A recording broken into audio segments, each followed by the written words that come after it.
Bismillahirrahmanirrahim.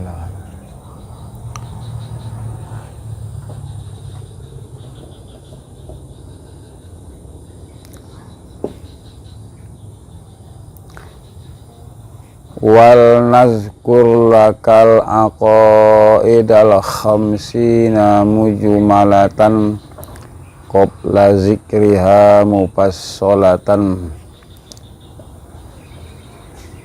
Dan hendaklah kita menyebutkan bagimu akan aqaid yang 50 sekaligus atau satu jumlah sebelum menyebutkannya secara terperinci. Fa'lam annahu yajibu lahu subhanahu wa ta'ala isruna sifatan, ketahuilah olehmu sesungguhnya wajib bagi Allah subhanahu wa ta'ala 20 sifat. Wa yastahilu alaihi isruna, dan mustahil 20 sifat. Wa yajuzu fi haqqi ta'ala amrun wahidun, dan wajib bagi hak Allah ta'ala satu perkara. Fahazi ihda wa arba'una, maka bermula ini jumlahnya 41.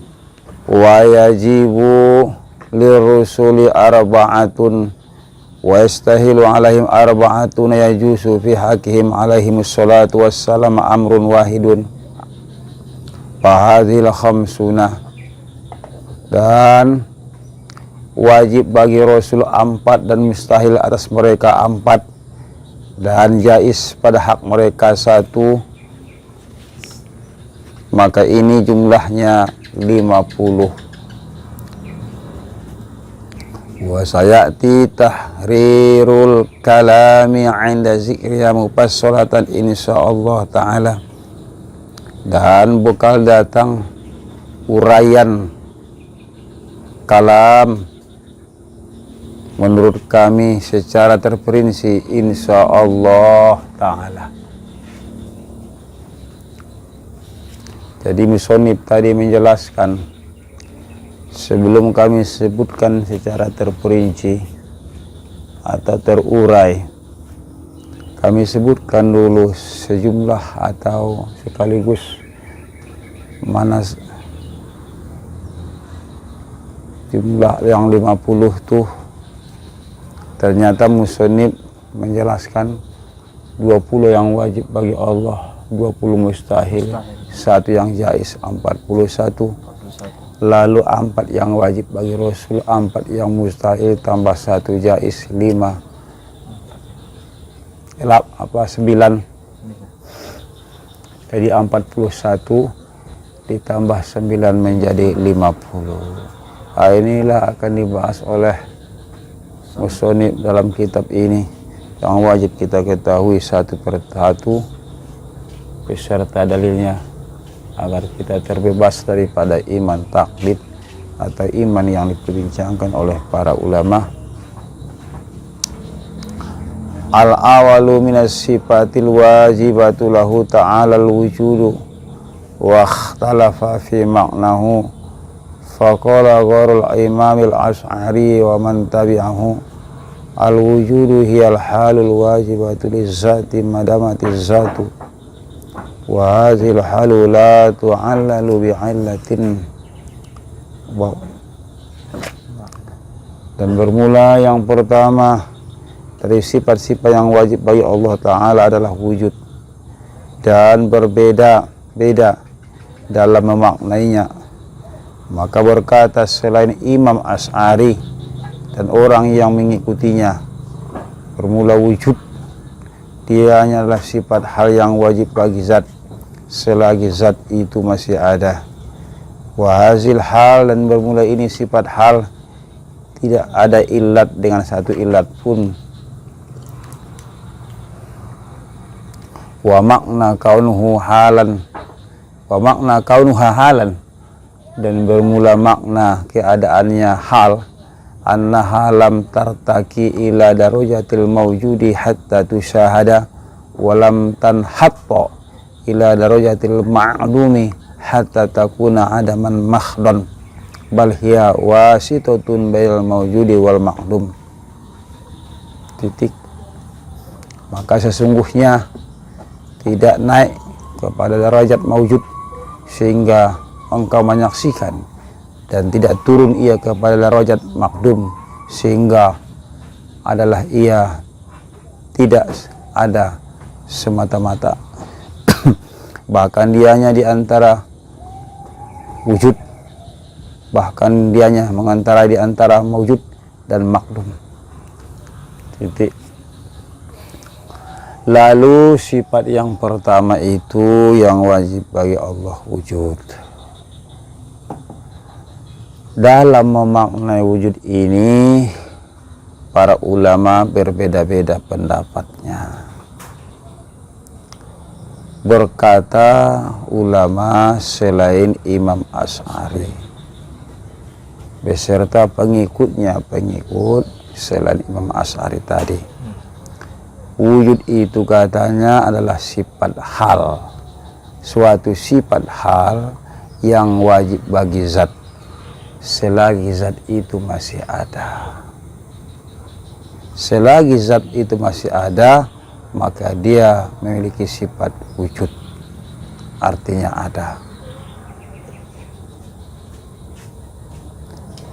Sifat hal ini katanya adanya tidak dikarenakan oleh sesuatu apapun, tidak ada illat.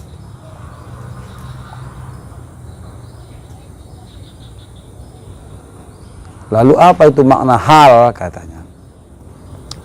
Yang dikatakan makna hal itu sesungguhnya la tartaki ila darajatil mawjudi hatta tusahada. Dia tidak naik, sifat hal tadi itu dia tidak naik, keadaannya tidak naik. Tuh. Zatnya itu tidak naik ke derajat maujud sehingga kita dapat menyaksikannya, dan tidak pula turun zat itu kepada derajat makdum sehingga semata-mata tidak ada. Beginilah ringkasnya Ustadz supaya lebih paham. Iya, biar paham. Sifat hal tuh, wujud itu dikatakan sifat hal. Dikatakan Allah itu wujud atau ada, tapi ternyata tidak nampak Allah tuh. Dikatakan pula Allah itu nanti tidak ada, tapi ternyata bukti-bukti bahwa Allah itu ada nampak. Dikatakan ada gak nampak, dikatakan tiada, tapi ada bukti-bukti yang akurat, ada bukti-bukti yang jelas. Nah, inilah pengertian yang dikatakan hal, sehingga dia menyatakan bal hiya wasitotun bainal mawjudi wal ma'lum, bahkan dia adalah pengantara di antara mawjud dan makdum.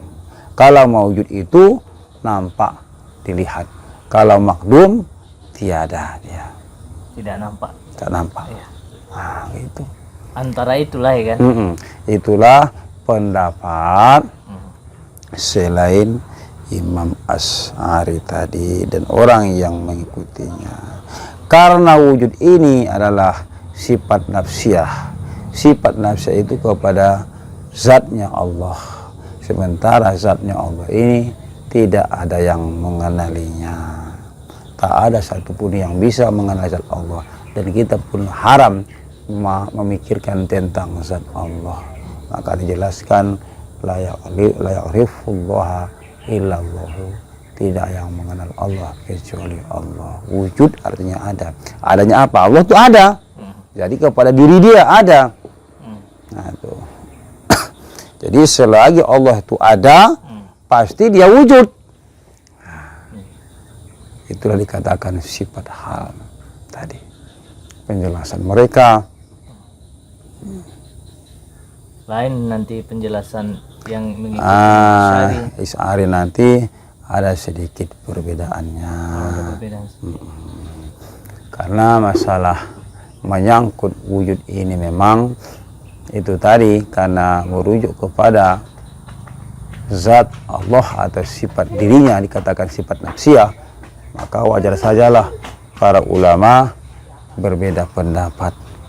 Bahkan ada ulama itu sebagian dia tidak membahas, pokoknya Allah itu wujud udah, wujudnya nggak dibahas lagi. Kenapa nggak dibahas? Karena kami nggak tahu bagaimana Allah tuh. Iya. Tapi yang jelas ada, maka kami tidak membahas katanya. Ada ulama seperti itu, pokoknya kami imani Allah itu ada udah. Wujudlah ya Allah itu yang ada. Tadi kalau tadi masih dibahasnya hal tuh ya di antara maujud dan maklum, mengantarai di antara maujud dan maklum.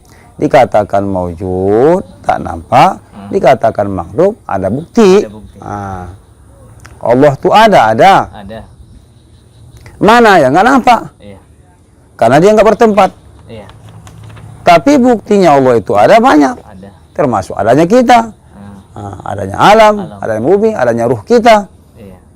Bahkan Allah yang menggerakkan kita, Allah yang mendiamkan kita, itu bukti ada nyata dalam batin kita.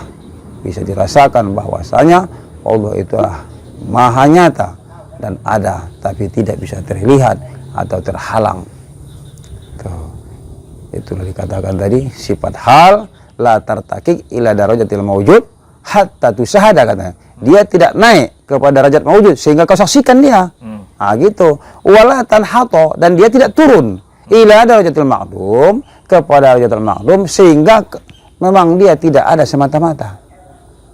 Gitu.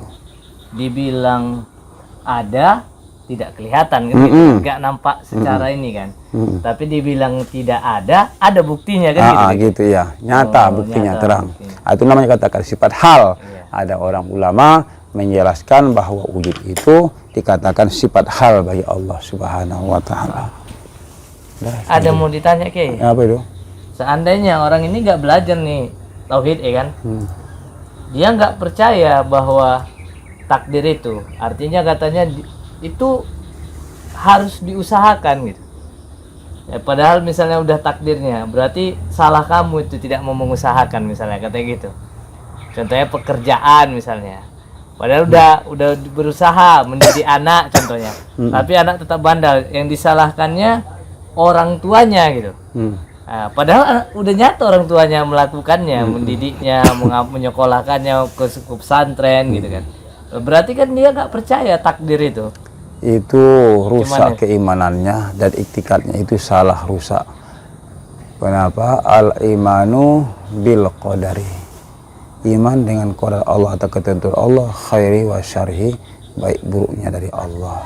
Ke sana dia merujuknya.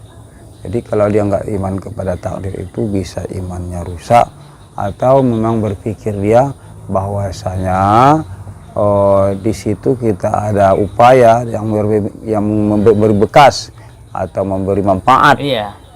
Tapi juga tetap ada bantuan Allah misalnya kan, itu bisa jadi iktikadnya pula sipah namanya, orang yang bid'ah juga atau orang yang bodoh.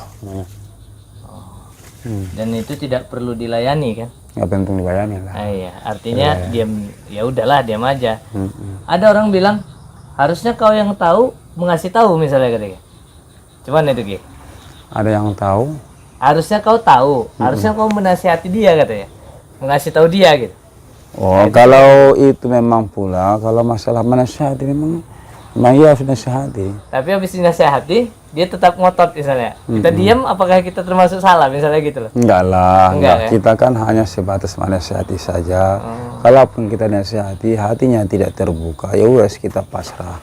Karena itu tadi semuanya itu tidak ada yang memberi bekas. Iya, tak ada memberi bekas. Iya, nasihat kita nggak beri bekas, usaha kita nggak beri bekas. Lalu kalau usaha nasihat memberi bekas, kenapa sahabat Rasulullah atau pamannya nggak mendapatkan hidayah? Berarti kan dia nggak bisa memberi bekas. para nabi banyak juga begitu, istrinya. Kalau nggak belajar keluarganya. itu dia kayak gitu berkata kayak gitu masuk dosa nggak? Berdosa lah, Berdosa. berdosa. Berdosa dia, karena dia itu ucapannya itu berarti kan terlepas tidak percaya kepada ketentuan Allah, dan dia yakin bahwasanya usaha itu memberi bekas, itu rusak tauhidnya, Rusak tauhid. rusak tauhidnya itu, rusak itu ya, rusak. Nanti insya Allah bisa apa namanya kita masukkan ke video tentang masalah iktikad yang benar, itu nanti yang kena iktikadnya. Itikadnya kan. Nanti boleh kita buka Fathul Majid, insya Allah kita masukkan supaya Ustadz lebih ingat nanti kan bisa mengulang-ulangnya apa saja iktikad yang rusak, apa saja iktikad yang kufur itu. Oke. Sampai situ saja. Iya. Minggu depan insya Allah kalau kita bahas, kita tukar kitab dulu, kita bahas tentang masalah iktikad Oh, dibahas dulu lagi ya. khusus dia. Iya, khusus.